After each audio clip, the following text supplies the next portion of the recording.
Buen día, ahora vamos a seguir con una nueva clase y siguiendo con los filósofos modernos, vamos a hablar hoy de otros más que estos ya fueron inventores a la vez y filósofos. Vamos a comenzar con Nicolás Copérnico. Ahorita estamos en la página 40. Nicolás Copérnico. ¿Quién fue Nicolás Copérnico? Bueno, este nació en el 1473 y murió en el 1553. Esto es después de Cristo. Nicolás Copérnico era de nacionalidad polaca, dedicó sus primeros años al estudio de las humanidades, al derecho, a la medicina, finanzas y posteriormente a la astronomía. Desde sus primeros estudios de astronomía se hizo notorio su capacidad de observación y de lógica, siendo además ferviente seguidor de los estudios filosóficos de la Edad Media y en especial de los postulados de Claudio Ptolomeo en su tratado astronómico Almagesto, que postulaba el sistema geocéntrico del universo. El mismo había adaptado en la Iglesia en el año 1543. Copérnico propone el primer cuestionamiento sobre la teoría geocéntrica sobre la subpostuma, las revoluciones de la órbita celestes, explicando que el sistema que regía el movimiento de los planetas y el cuerpo celeste eran sistemas helicocéntricos. Miren, Nicolás Copérnico fue el primero que se propuso medir cuánto medía la Tierra. Y lo hizo a través de un experimento que él hizo, midiendo la sombra que genera el Sol. Entonces este fue uno de los primeros inventores, pensadores que fue perseguido por la Iglesia Católica. Miren, en este momento, en estos años, porque en el 1400, la Iglesia Católica tenía el poder. Pero la Iglesia Católica decía que estos hacían brujería, entonces los mandaban a matar. Y este fue Nicolás Copérnico, solo un poco de lo que fue su vida. Otro de los siguientes filósofos e inventores está Galileo Galilei.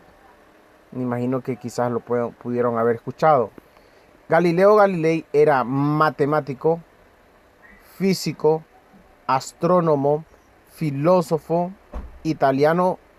En su obra Diálogo de los sistemas máximos defiende fervientemente el sistema heliocéntrico establecido por Copérnico, uno de los pioneros del uso de las metodologías experimentales para el desarrollo de sus trabajos, así como el ingenio para diseñar instrumentos tecnológicos propios. Ejemplo, el telescopio lo inventó Galileo de 30X, con el cual pudo ver los caracteres de la luna y las lunas de Júpiter. Imaginen que en el año 1500 Galileo Galilei creó el telescopio y él ya podía ver la luna. También dice que es precursor de la mecánica clásica para la explicación del movimiento. Sobre la física estableció que no existía diferencia entre las leyes naturales que regían los cielos y la tierra, lo cual agregaba y decía ser estudiado por una observación fiable, razonamientos matemáticos y rigurosos. Miren, Galileo Galilei fue otro inventor que fue perseguido por la Iglesia Católica y lo hicieron que se retractara, porque la Iglesia decía que la Tierra, que el Sol giraba alrededor de la Tierra, y Galileo Galilei decía lo contrario, no, que era la Tierra que giraba alrededor del Sol. Entonces dijeron que Galileo Galilei estaba haciendo brujería y lo querían matar. Y ese tuvo que decir, bueno, es mentira lo que yo dije, para que no lo mataran, y años después se supo que era verdad lo que Galileo decía. Entonces lo que miramos como la ciencia muchas veces ha chocado con la religión, porque la religión tiene su creencia, pero la ciencia muestra algo que se repite. O sea, para que algo sea ciencia, tiene que repetirse muchas veces. Y eso es lo que se repetía mediante la observación. Ahora tenemos filósofos que nacen en el racionalismo y el empirismo. Estas reflexiones ofrecen una explicación general a los problemas del ser humano, su comprensión del conocimiento y la constitución del mundo en un contexto de amplios y profundos cambios socioculturales, entre los cuales se encuentra la llamada revolución científica, que juega un papel central. Miren, el racionalismo es una corriente del pensamiento. Usó la matemática como herramienta precisa para lograr resultados objetivos y científicos. Es la ciencia natural física. Se consideraba que la matemática podrá dar los mismos resultados en otras áreas del saber si se aplicaba con la misma rigurosidad. Entre los principales racionalistas encontramos a René Descartes. René Descartes es uno de los principales precursores del racionalismo. René Descartes era un francés, un francés pensador, y una de sus frases más comunes es: pienso, luego existo. Con el pasar de los tiempos, René Descartes ilustra su concepción acerca de la única verdad que según concurre la existencia y conciencia individual. Plantea la existencia de tres tipos de ideas: las innatas del pensamiento, las advertencias, producto de la percepción sensorial mediante el mecanismo neurofilosófico. Miren, René Descartes fue un francés que revolucionó mucho el pensamiento. Ya cada vez viene avanzando más. Esto fue en el 1596. Entonces ahora vienen otro tipo de pensadores con otra forma de pensar. Miremos a Baruch Spinoza. Es un filósofo holandés inspirado por los aportes de Descartes. Comienza al inicio de sus reflexiones filosóficas planteando temas relacionados a la explicación del elemento del mundo, sobre la dualidad cartesiana. Spinoza consideraba que existe una realidad, que hiciera posible la unión de la mente y el alma, pues eso significaría que existía un tercer elemento en la estructura del humano. Este autor resume la asociación de ideas que la mente percibe de la realidad y las proyecta en el pensamiento, razón por la cual las ideas se relacionan con las cosas. Spinoza llamó sustancia única infinita, causada de sí misma, Dios o naturaleza. Está también Wilhelm Leibniz. Miremos lo que se planteó Wilhelm Leibniz. Dice que es un intelectual y académico alemán. Su obra abarca diferentes áreas. Si observamos, estos filósofos estudiaban bastantes cosas. Miren, este estudiaba las matemáticas, la filosofía, la teología, el derecho, la diplomacia, la política, la historia y filología y física. En la exposición filosófica de Leibniz, el universo se compone de innumerables centros conscientes de fuerza espiritual o energía, conocidos como nómadas. Cada nómada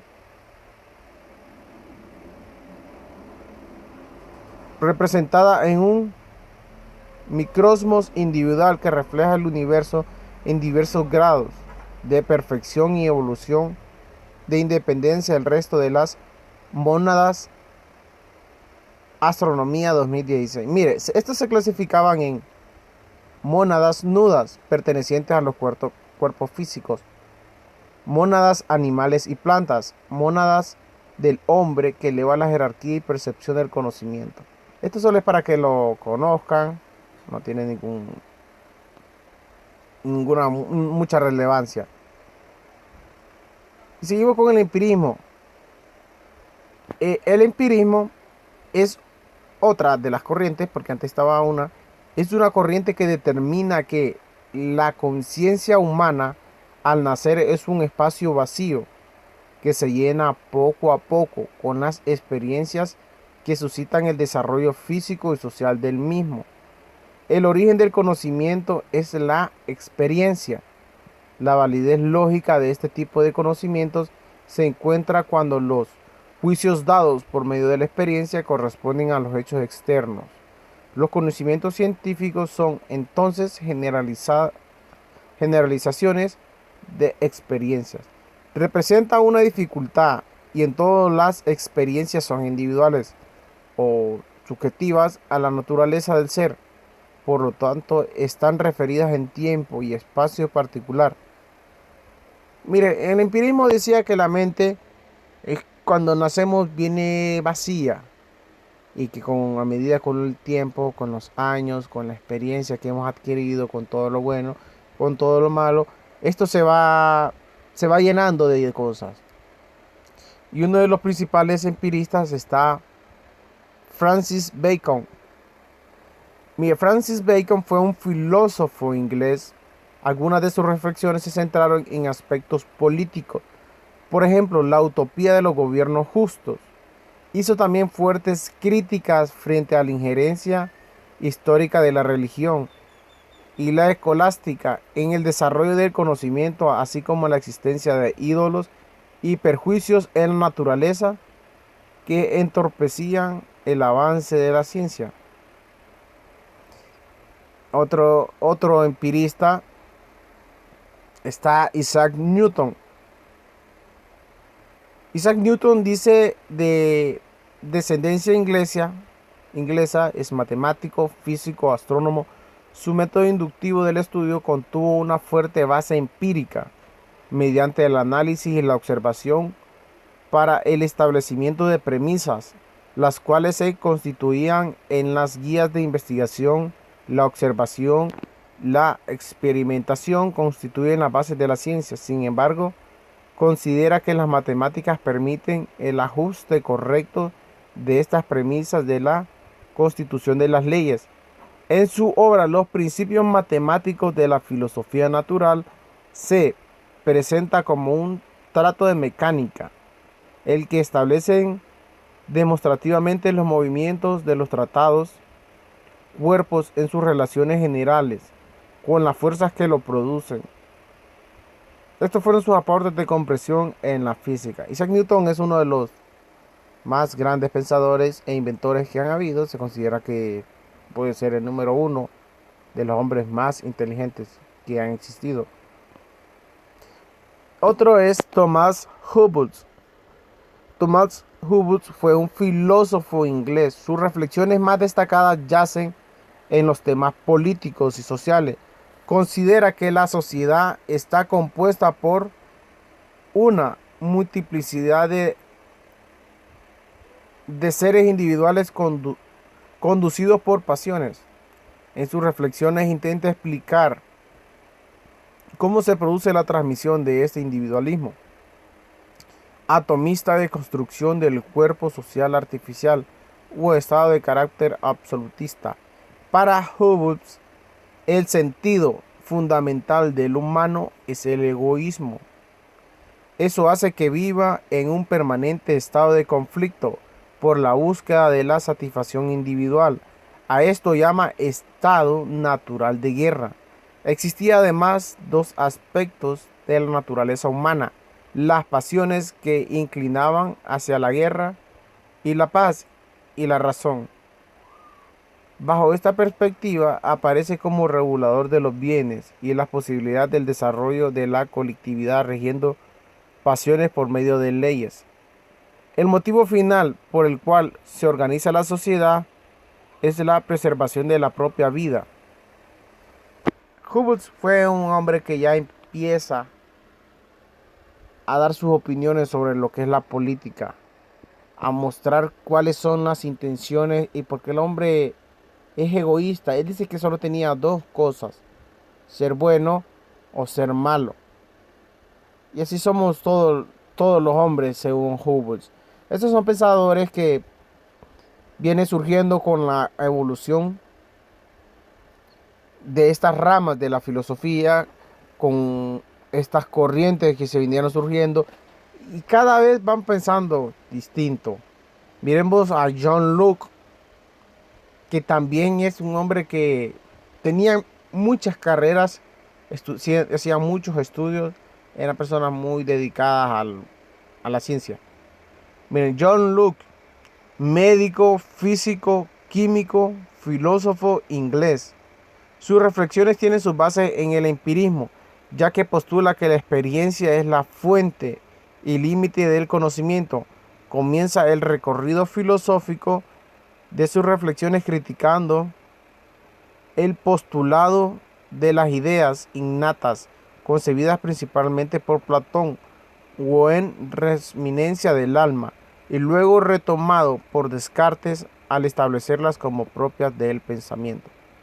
La experiencia, que es la fuente del conocimiento, se estimula mediante la sensación, mediante sentidos y la reflexión, las propiedades como el deseo, la entrega y la curiosidad por conocer. Todos estos filósofos del empirismo tenían una sola guía, pues, un solo pensamiento en cómo el hombre se iba llenando de cosas buenas y de cosas malas con el tiempo. Hasta aquí, hasta David Hume, que es el último de los filósofos empiristas, dice que es filósofo escocés. Entre sus primeras reflexiones encontramos las relacionadas al conocimiento.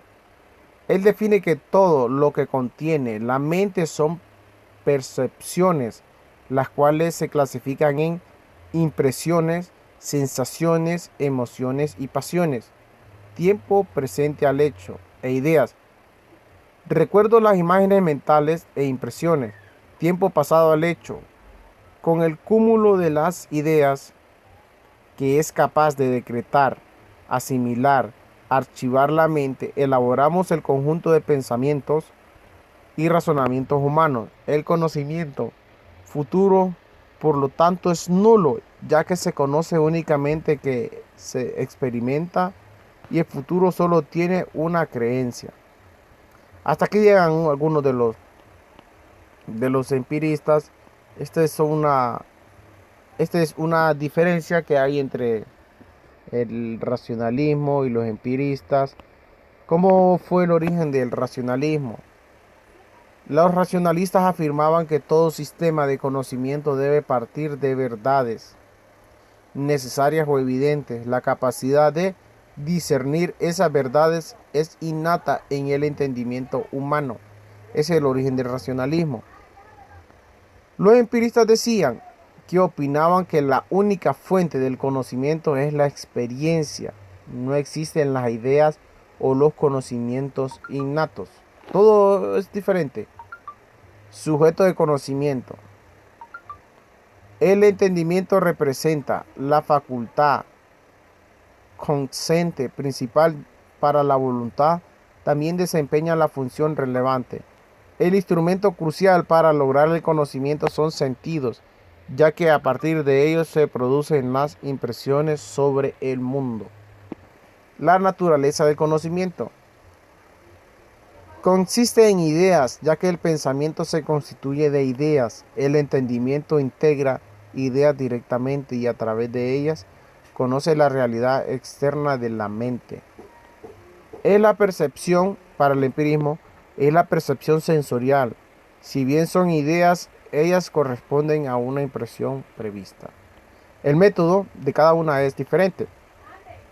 El racionalismo dice que toma como punto de partida una realidad irrefutable, o sea, algo que no puede cambiar. Después, mediante deducciones y demostraciones, experimentación, se hacen descubrimientos. Para el empirismo dice que el aspecto lógico del método no es el principal. Lo importante es el aspecto genético. El punto de partida tiene que ver con la percepción que capte las cualidades primarias del objeto. Criterios de la verdad. Es la evidencia racional ofrecida por el proceso deductivo de las demostraciones. La evidencia está relacionada con el principio de la no contradicción. La evidencia sensible de las ideas no tendrán evidencias suficientes que puedan ser tomadas como criterios de la verdad. Bueno, esto fue un poco de lo que fue el empirismo y el racionalismo. Sería bueno que lo volvieran a leer una vez que hayan terminado este video, que lo lean y que lo puedan analizar de una manera mejor, porque entre más ustedes lo leen, ustedes van a comprender. solo sería una tarea que después de ver el video ustedes lo puedan leer. Yo les voy a avisar de las tareas. ¿Qué tarea vamos a hacer?